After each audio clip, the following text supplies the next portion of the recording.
कमरे में गहरा सन्नाटा पसरा हुआ था। सामने बैठे बुजुर्ग की आंखों में गुस्सा साफ दिखाई दे रहा था, जबकि उनके सामने खड़ा चिंटू बिल्कुल शांत था। उम्र भले ही उसकी कम थी, लेकिन चेहरे पर ऐसा आत्मविश्वास था जिसे देखकर बड़े बड़े लोग भी घबरा जाएं। बुजुर्ग ने मेज पर जोर से हाथ मारा और भारी आवाज में बोले, तो तू नहीं मानेगा? कमरे में मौजूद सभी लोगों की नजरें तुरंत चिंटू पर टिक गईं। हर किसी को उम्मीद थी कि अब यह छोटा बच्चा डर जाएगा, लेकिन उसने बिना एक पल गंवाए सीधी नजरों से उनकी ओर देखा और बेहद शांत आवाज में बोला, मैं झूठ नहीं बोलूंगा।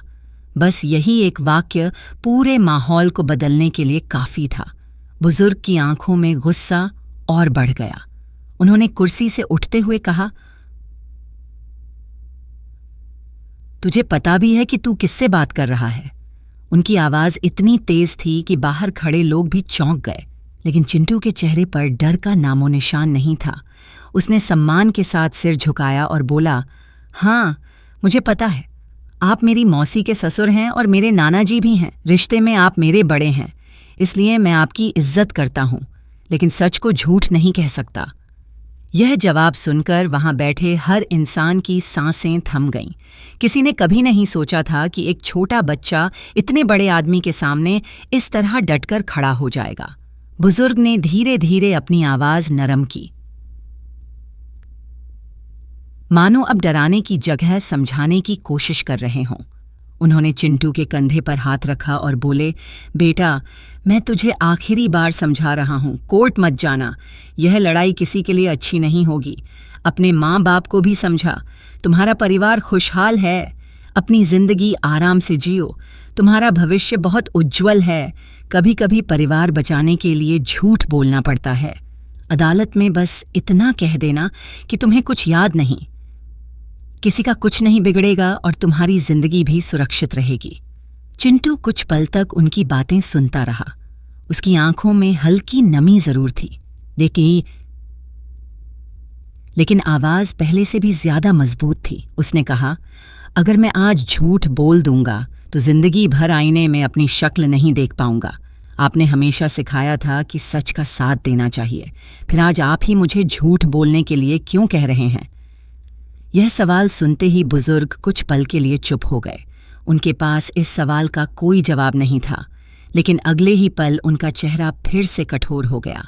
उन्होंने धीरे से चिंटू के कान के पास झुककर कहा, अगर अदालत में एक शब्द भी बोला तो हमेशा के लिए तेरा मुंह बंद कर दूंगा।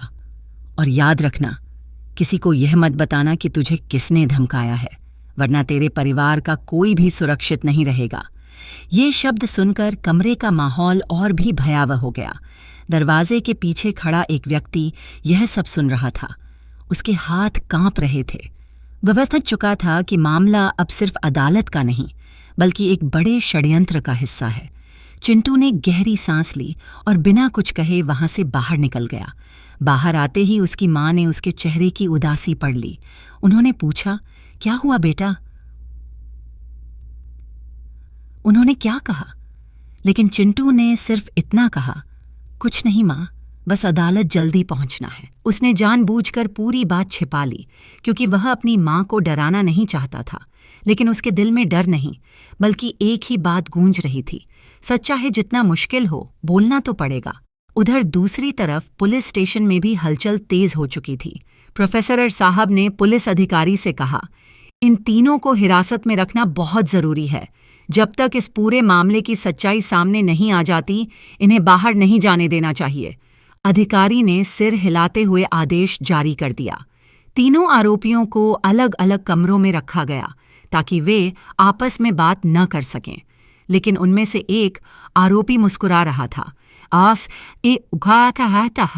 जैसे उसे पूरा भरोसा हो कि कोई ताकतवर इंसान जल्द ही उसे बचा लेगा। तभी एक सिपाही ने देखा कि वह चुपके से अपनी जेब से मोबाइल निकालने की कोशिश कर रहा है। मोबाइल तुरंत जब्त कर लिया गया, लेकिन उससे पहले शायद एक कॉल लग चुकी थी। इसी बीच शहर के दूसरे कोने में एक आदमी घबराकर सड़क पर तेज कदमों से भाग रहा था। तभी उसका फोन बजा। उसने कॉल उठाई तो दूसरी तरफ से गुस्से भरी आवाज आई, तुम हो कहाँ? आधा घंटा पहले कहा था कि 5 मिनट में पहुंच रहे हो। वह हड़बड़ाते हुए बोला, मैं रास्ते में ही था, लेकिन मोहल्ले के क्लब वाले मिल गए। बच्चे फुटबॉल खेल रहे थे, इसलिए थोड़ी देर रुक गया। उसकी आवाज़ सुनकर साफ लग रहा था कि वह सच नहीं बोल रहा। दूसरी तरफ से तुरंत जवाब आया, मुझे बहाने मत सुनाओ। अगर समय पर नहीं पहुंचे तो पूरा खेल बिगड़ जाएगा। फोन कटते ही उस आदमी के चेहरे का रंग उड़ गया। उसने चारों तरफ घबराकर देखा कि जैसे कोई उसका पीछा कर रहा हो। उसे नहीं पता था कि कुछ ही दूरी पर एक अनजान शख्स उसकी हर हरकत पर नजर रखे हुए था।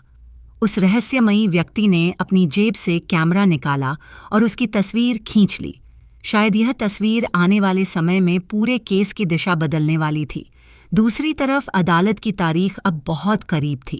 एक ओर सच बोलने की जिद पर अड़ा चिंटू था, तो दूसरी ओर उसे हर कीमत पर चुप कराने की साजिश रची जा रही थी। लेकिन किसी को अंदाजा नहीं था कि असली खेल अभी शुरू हुआ है और अगला कदम ऐसा होगा जो हर रिश्ते, हर भरोसे और हर चेहरे के पीछे छिपे असली सच को दुनिया के सामने ला देगा। कैसे? 我是亚国尼斯汀。